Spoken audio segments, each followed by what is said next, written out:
everything we had in the house. The soldiers, they loot everything. I took my kids and I left to Congo and I joined my husband who was studying in California. When he finished his PhD, we returned to Gemena.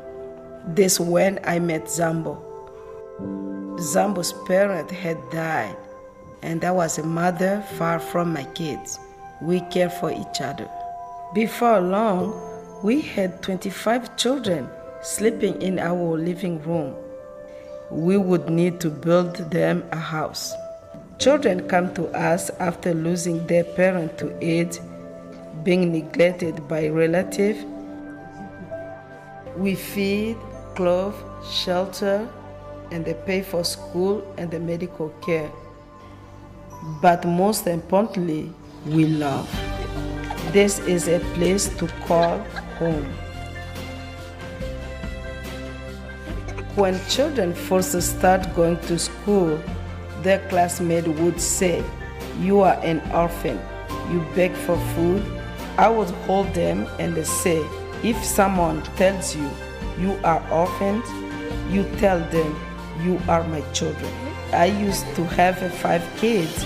Now I have more.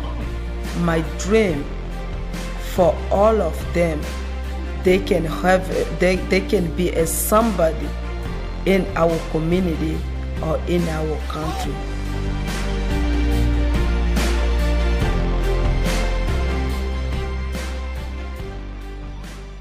Welcome to KF&JF Podcast. I'm your host, Keith, and I'm so excited you guys are here today to join us for another entrepreneur. And not only that, just the fact that we're going to be lifting up the brand and the stories of our community. Today, you know what? I want to tell you guys, thank you. Thank you so much for joining the KF&JF Podcast, being a sponsor as well as subscribing and, tuning into us. I can't thank you enough for that. But, like I like to say, enough of the formalities. Today, we're here with a guest, and I'm going to have him introduce himself.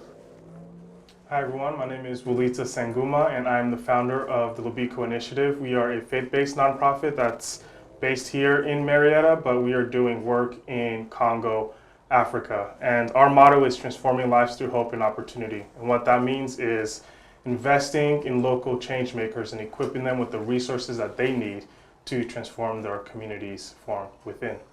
Oh, wow, man. That is such a exciting thing. Tell me how you got involved in that. Yeah, so I'm originally from Congo, Mm-hmm. and I grew up in Congo until I was about 10 years old.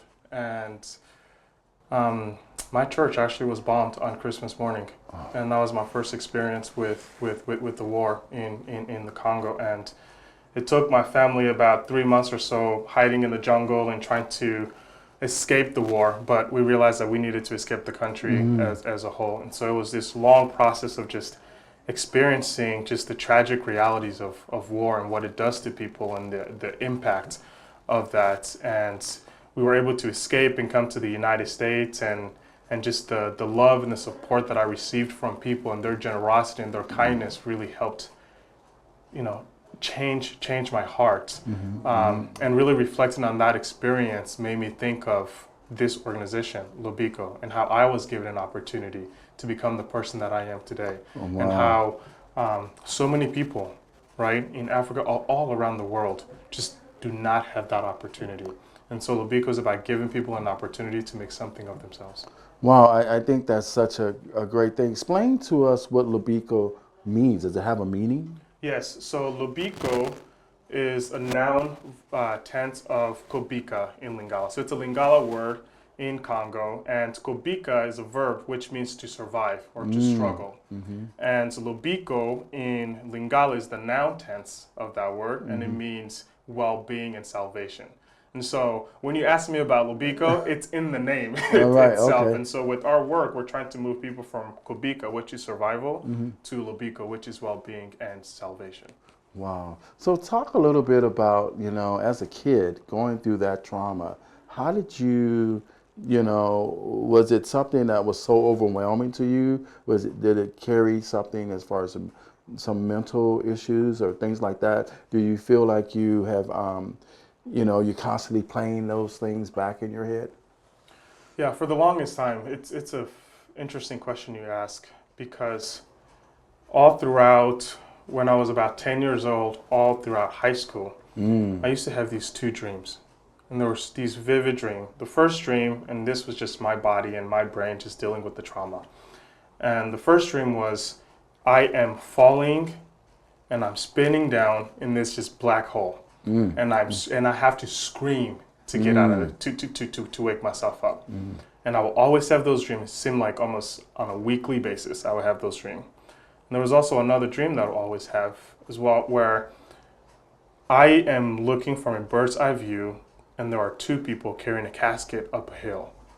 And every time I would dream that, and it just reminded me of just the tragic event, that the experiences and the things that I saw when I was a kid, right? As a teenager, let alone as an adult, you should never have to experience the tragic realities of war, of, the remains of people on the ground and all those different things. I don't want to get too much into detail, right? Yeah. But it really does something to you. And for me, I carried a lot of that trauma, a lot of that pain, and it really made me a bitter person, right? It really made me not trust people. It really made me hate the country. It wasn't until I was in grad school till I decided to go back to Congo, because I hated the country so much from my experience. I think that's just one of those things people really need to understand, is the tragedy of war, how that affects people. So talk about how it affects your mom and dad. How did they, because they had to fight to get you here. So talk about what you've learned from their experience or what they explained to you. Yeah, from their experience is really interesting. For my father, when our church was bombed, he was in Cameroon, which is another country, getting ready to come to the United States to study and get his PhD in theology. And so when that happened, he was oblivious of what was actually happening on the ground. For my mom, this was a woman with 5 kids from the age of 15 to the age of 2 years old. All right, and she had to deal with that situation on her own, if you think about it. And so for me, I've just learned a lot in terms of resilience on my mother's perspective. And I've learned a lot in terms of grief on my father's perspective, because when that happened, he did not know his family was in danger. And people didn't tell him until he came to the States. And when he came to the States, they told him, hey, the church that your family was worshiping on Christmas was bombed. We don't know where they are, and we don't know if they're alive or not. And so for months, while we were in the jungle trying to hide and escape, he had no idea where we were at. And I actually didn't hear that story from him until about last year, when I actually sat down with him and talked to him. I was like, how was that experience for you?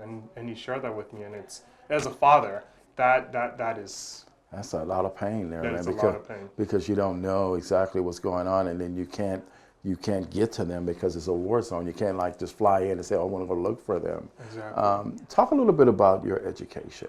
How did you grasp, since you went to school here and you've been able to establish education? Talk a little bit about that as you graduated from high school. So from high school, and talking about the generosity of people, when my parents actually decided to go back to Congo, a family in the Bay Area decided to let me stay with them. And so here's this traumatized teenager, and this family decides to open their door, and they had 3 little kids. They were 35 years old, just my age right now, and they decided to open their doors for me and took care of me and provide me with education. And I love sports, and I was all about sports, and they're like, you can do sports, but education comes first. And so they really encouraged me to take education seriously. And once I graduated from high school, I ended up going to Fresno State University, where I studied political science with a minor in philosophy and French.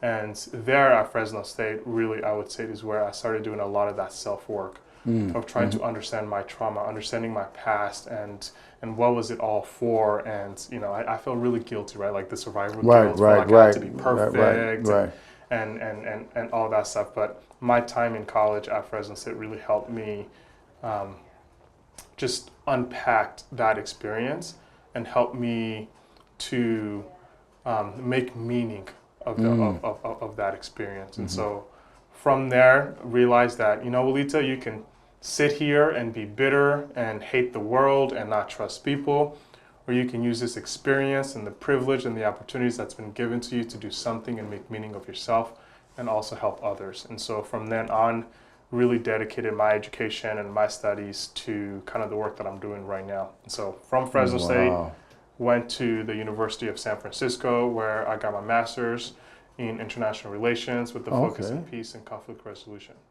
Wow, that's a journey of strength. Trying, like you said, you pull from everything that you learned. Did your siblings were able to be a part of you as you were making this progression through your education? Were they with you, or were you by yourself? So I was by myself, and so the tragic reality of this is, when you experience something like that, when you're given an opportunity, there's also a sense of disparity, right? You want to survive. And so my family were everywhere. My brother was in Boston, my sister was in Texas, right? Any help that they can get, they took that as a way of, survival, and as a way of not having to go back to Congo, because none of us wanted to go back. And actually the war was still happening during that time. And so my family basically was all over the world. I had my parents in Congo, my siblings in different states, and so oftentimes would just be through the phone call, or once a year we'll visit them during Christmas or something like that. But we were all different. And the interesting thing is, if you were to ask them their experience, they had completely different experiences as well too. Right? Wow. So is that something that now that you're much older and do you have closer contact with them? Or are you guys more of a unit now, or you still have that separation because of coming in and having to be separated that way? Yeah, I would say we have closer connection for sure, and having to live through that experience, I think, just shapes you differently, and it makes you see the world a little bit different. And so for us, we still talk about the situation, but we talk about it in a way that's healing, and in the way that brings us together, and also add humor to it as well. And I think that's our way of kind of coping with that's the big thing. If you can do that, then you are, exactly. That's then a you're big kind part. of in the way towards recovery. So I find that we've been really close, and even though we are in all different parts of the States and the world, we are still really close and still connected that way. Wow. Talk a little bit about faith. How did that play a part, or whether you say this was a bombing of the church and whatnot. Talk about your faith from that child to now. How do you see that, and what have you learned from that? Yes. Faith-wise, I grew up in the church, and my father was a pastor, and experiencing that really shook my faith, right? As a child, you learn about who God is, right? And it's so innocent, the way that we learn about God as a child. Then experiencing something so devastating and so tragic just completely distorts your view of who God is. And so I struggled a lot with just understanding why things happen, right? If you are God, why do you let these things happen, and so forth. And it really wasn't until I was in college, as I said earlier, of kind of trying to discover myself. And I minored in philosophy because I took all these different religious classes, right? From comparative religion and everything else, just trying to understand why, right? Why do people do certain things?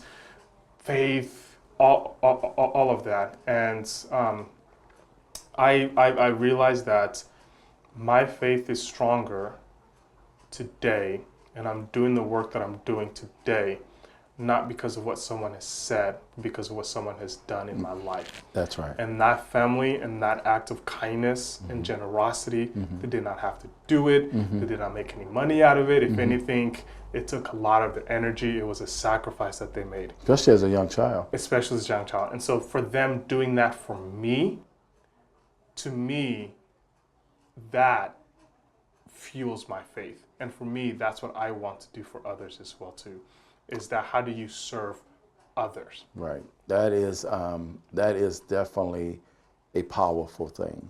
when you get something that's so powerful that someone done for you, and you know, when you're challenging especially when it challenges your faith, and you realize that, you know what, wow, you know what, God put them in around me to be able to help me to continue on and to build my life. And that is how God works. You never know where he's going to be. Yes. You never know how it's going to work. That's why he's God. He knows and has the plan. And so talk about a little bit about, as you've gotten out of college, you have, you deal with some of the mental issues, not totally, but what have you decided and how did you get into this group? Yeah, so to the way you are, the organization where you are. Yes, and so after college, really wanted to dedicate my life to serving others. And so at the University of San Francisco, worked in the Justice and Advocacy office, and really cared about how do we connect with the communities that are marginalized, communities that are overlooked, communities that are struggling to make it by. And so that's always been my passion. How do we serve that? And for me, I had more of a specific passion on youth, right? Mm-hmm. And it kind of goes back to my life as well, too. My experience, right? I was in that level. And so did work at the University of San Francisco for a long time in that capacity, right? Connecting the students, the faculty, the staff, and try to connect them to the broader community of San Francisco, and how do we serve our community. Not just serve, but to be in community and to understand and make a difference. Exactly, and to make a difference, right? A difference, to make a real difference, you need to understand the people that you are working with, right? As people. Right.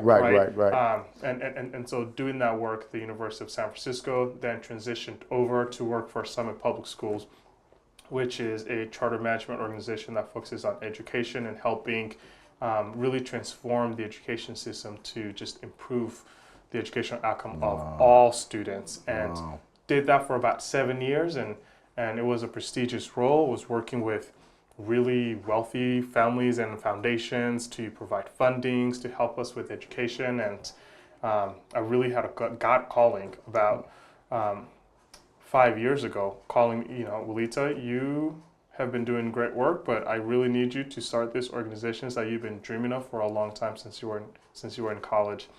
And I was like, I don't know about that. And so started about 5 years ago, founded Lobiko, founded the mission, but I was still working at the organization. And so Lobiko was just a passionate side volunteer project, and the CEO of the other organization knew my story, knew who I was, knew my commitment to the work that I wanted to do, and so she allowed me to do this thing on a volunteer basis while still working at Summit Public Schools. Wow. But then about 2 years ago, and I never really had this vivid experience before of God just saying, it's time. You can't do this job and do Lobiko at the same time. If you want Lobiko to have the impact that it needs to have, you need to commit your life fully to this. And it was scary because Lobiko, there's no financial stability in Lobiko. There's nothing in there, right? The stability was with the other organization. And so with Lobiko, it's starting something from scratch and just having faith that God will provide. And I am so happy that I did that. Doesn't mean it's easy. No, I think I'm working 10 times as hard. But I am glad in terms of the impact that we are able to have, because I really do believe that God has positioned me, given my life experience, given my education, given my connection to the United States and in Congo, to be able to lead this work. And so I'm so thankful for that.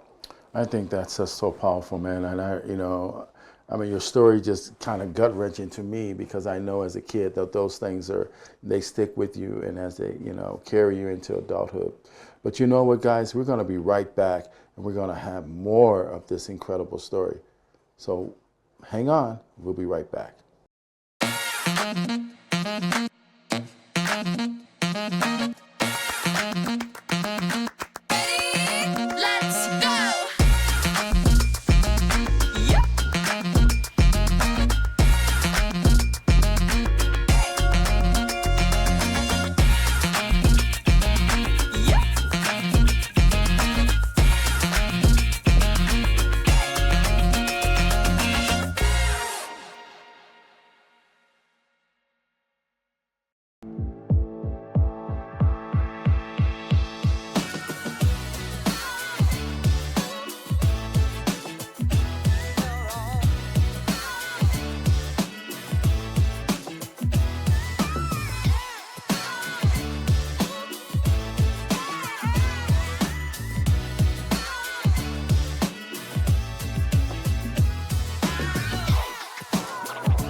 We're back, guys, with Will from Lobiko Initiative. You know, we've been having a great conversation. Everything has been so, rich because of his experience in Congo. So, I'd like to ask you a little bit, what's the differences between Congo and America? How did you transition through, America is kind of, with all of the different things that we go through here as far as just acclimation and all of those different things. Talk a little bit about that.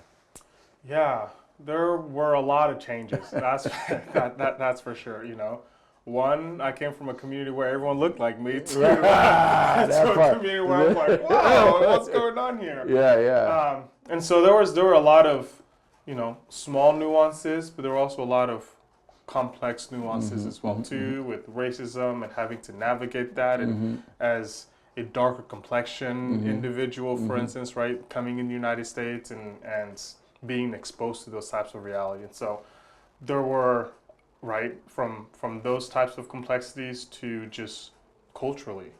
I came from a culture where it was very communal, and here felt a little bit different, right? I felt where I can, and there was a lot more freedom, I felt like, as kids, where you can just go and hang out and do whatever it is and not worry about things, at least in the community that I grew up in. You're talking about in Congo, that freedom. In Congo, that freedom. And here it was a little bit different. It felt like, you had to do this and you had to do that and you had to come back, right? And so there were just a lot of different just differences and nuance. But I always joke that because I've experienced such different culture, but not just different cultures, different levels as well. I feel like I'm like a chameleon. I can go anywhere. For sure. And I can just adapt to whatever environment that I'm in. So. Well, talk a little. Did you experience any of that?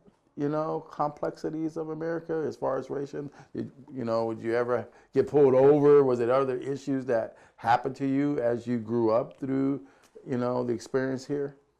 Yeah, I've had a lot of, from bullying, right, at school. I remember this one kid just wore like a punk outfit, and he'll sit behind me, and this was at Washington Middle School in Pasadena, and every day I felt like he just kept making fun of me, and I was like, why is this guy making this? Is just weird, right? Like just picking on me because I'm darker complexions and all the other stuff. And in my mind, I didn't understand the racism behind that as well too, right? Until you get older and you start to realize, once you understand things a little bit more, of just the racism there. So I dealt with that racism from middle school to racism where I was with this family, and I'm in the front yard juggling a soccer ball, and this person drives down the driveway, almost ruins their car, starts yelling at me, "What are you doing with that soccer ball? Put that soccer ball down!" And I'm confused, and I was with the white family, and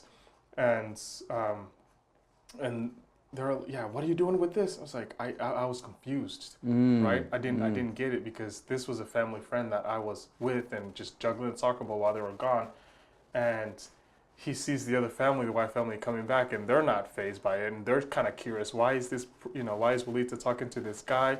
And then he drives off, and then the family friend's like, "Hey, who's that person that you were talking to?" Wow. And I was like, "I don't know. They just came here and they telling me to put the soccer ball down, and what was I doing like here? You don't belong to have that. Like You're not supposed. And the person realized what they did, came down, and started apologizing to our family friend, saying, "Sorry, I thought he was trying to steal the soccer ball." And then the beautiful thing was, the family friend was like, "Why are you apologizing to us? You need to apologize to him." That's great. And also, that's great. When has anyone ever stole anything in this community? It's a very wealthy community, for instance. And so, you deal with those things, and you learn, right, to navigate those realities, especially when you come from a culture and community that's a little bit different, at least in terms of race, right? But that's one example of the complexities. Wow, that's kind of like what I can imagine happening to you. So that kind of like that would drive my spirit to want to do something. So you think about that. Was it a driving force for what did you wanted to do in America? Honestly, for me, it was, I feel a sense of sadness in that things like that shouldn't happen. And for me, there's a sense of unnecessary to it.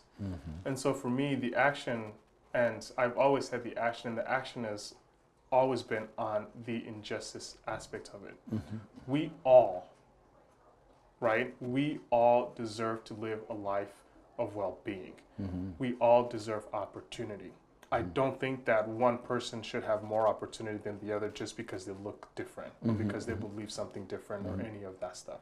And so for me, yes, it did play a role in that sense of that justice-minded. And a lot of the work that I did at the University of San Francisco was also regarding, right, like justice and faith and racial equality and all those different things as well. And so yes, it definitely did play a role. And the focus on that was just how do you meet people where they are, even if you disagree with them?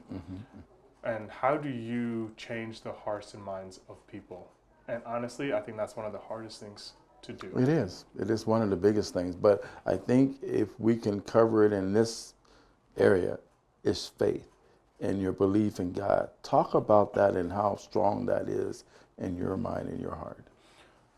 First and foremost, as a person of faith, my identity is in Christ. And so for me, that's who I see myself first and foremost, right? Like I'm a child of God, and looking through my faith and the examples of Jesus and the way that he lived really honestly is a blueprint for me to how to live my life. Trust me, I am not close to being to doing the things that, you know, because to a lot of us it's very radical. You know, sometimes I question myself, like, would you really lay down your life for no, I don't know if I would do it. Just to be honest with you. But I strive to live that way, right? Right. And so for me, faith is 100% in the center of it. Without faith, Keith, I'm not lying to you, I will be a completely different person. I will be the person that has experienced trauma, has experienced abuse, and has decided to take those trauma and take those abuse and abuse others. Without faith, I strongly believe, because I've been put in so many environments where that can be pushed out. Of me. But because of faith, and I'm so thankful for God for putting people in my life, but it really helped me shift that to do something that's positive and that's kingdom moving, I believe. And so that's why I focus on. I think that's such an important part of growth, you know, and I like to ask you about the youth, you know, because your experience is different. You know, you've came from Congo here, you experienced being a youth in America. What would you say to our youth about, you know, not only faith and keeping themselves strong in God's word, but just in general about striving to be who they are and taking advantage of, you know, what this place has to offer as Americans, you know, that we have such an opportunity to pursue so many different things in life. Talk a little bit to them about that. What could you tell them? Yeah, I think first there's a beauty and there's a freedom to having faith and following faith and following faith seriously as well. And through my youth, I'm glad that I was able to, or I was put in positions to follow my faith. And so I say that's really important. And the reason why I say that's important is because as youth, we are, and speaking from my experience, you are thrown with so many different things, right? So many different priorities, so many different realities, so many different beliefs on this is how you should be, this is how you should not be, or whatever it might be, right? And if you don't have that North Star, like what is the North Star that guides you? Right. And if you don't have that North Star that guides you, life can just be so difficult and challenging. And so for me, my advice for a lot of the youth is, you know, what is your North Star, right? Like, what is that thing that anchors you, that you know who you are, right? And that no matter what happens in the world, I'm going to stay true to this one key thing. And so that's my advice for the youth. I think that's important too. That's a very powerful statement you made, because a lot of our youth in America, they have talent, they have stuff, but they're so busy in the phone to where they don't exercise those opportunities for them to bring that entrepreneur spirit and do more. So let's talk a little bit about the business. Let's make sure we understand where you are today. Talk a little bit about what you're doing and how that's working to help others. Yeah, and so, and with the business, and before I go with the business, and just touching base on what you talked about, the youth and the entrepreneurship as well too, is just be confident in the skills that God has given you. Listen, we all have talent, and if you have talent, like, how do you leverage that talent, right? And sometimes you need to create something new that hasn't been created before, and don't be scared of trying things, and and don't always think of it as a failure as well too, right? If you want to be an entrepreneur, you do need to take those risks. You need to take a calculated risk, obviously, right? But you need to pursue something that you truly believe in, and that you are willing to work for it, right? Even if others might not see it. And the reason why I said that is because it also goes directly to the work that we are doing with Lobiko. Me pursuing this thing was a huge risk, right? This is an organization that doesn't have any money. You need to raise all the money to do it. You need to raise all the money to have the impact that you want to have.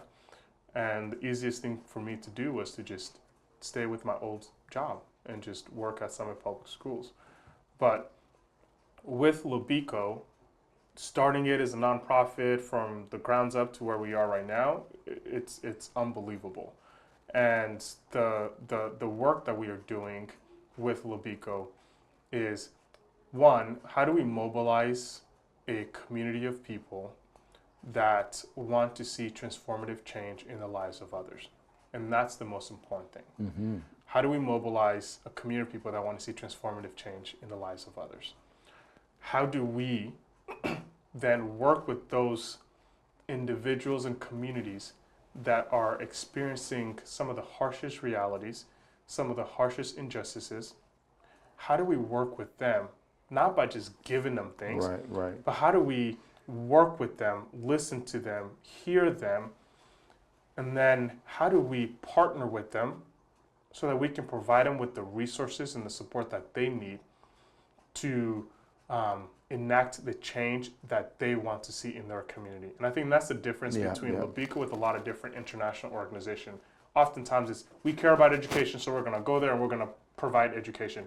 Great. We care about this and we're going to do this thing. But for us, it's not so much of we want to see education be better. Yes, we do. But, for example, Keith, you are passionate about this, and the work that you are doing is impacting people. How do we partner with Keith to ensure that that impact is not just 50, but it's 100, that it's 1,000, that it's a million? And that change is not coming from us.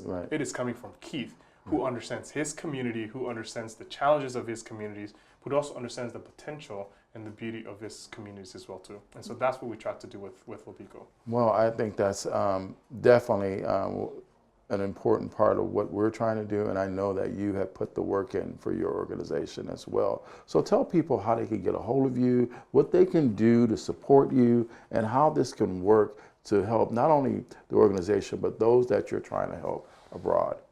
Yeah, the first thing that I always tell people is awareness, right? Don't just want to help. Know who we are, what we do, why we do the work that we do. And so an easy way to do that is going on our website, right? www.lobiko.org. They can learn about the work that we're doing, they can learn about the impact that we are having, and they can also learn about ways that they can get involved. One thing that I am committed to doing this year is just raising awareness in this Temecula Valley. I believe that there are families, that there are individuals that, right, want to be in that community of people, right, that want to see transformative change in the lives of others. And so for me, that's the focus of just raising awareness so that people understand the work that we are doing. And we actually have an event coming up in June 8th at Rancho Bella Vista Park for from 4 to 7, and it's a benefits concert. And so we're going to have some local musicians come play. We're going to have some food trucks. And the whole point is just to have fun as a community, but then also to like know about the work that we are doing and that we exist and that we are part of this community, but we're also having impact abroad as well. Wow. Say where you're going to be again. Give that a clear emphasis as where this new event's going to be. Yeah, so the event is on Sunday, June 8th at Rancho Bella Vista Park. It is in the French Valley area by Alamos Elementary School. And yeah, so we're going to have the event there, and we are going to have local artists that are going to perform. We're going to have food trucks. We're going to have kids activities. And so this is a family-friendly event to just raise awareness about the work that we're doing, but also to just build community as well. Wow, that's great. I want everybody to know your position and make sure you say your name clearly for our viewers. Yes. My name is Wilita. I get different variations of that, and trust me, it is okay. It's a different language. But my name is Wilita Sanguma, and I am the founder of the Lobiko Initiative, or just Lobiko. Wow, man, I am so happy that you came on the show. I can't thank you enough. Everybody out there, you know what to do. You know how we do it. We thank you so much. Catch us next time on the KF&JF podcast. See you soon.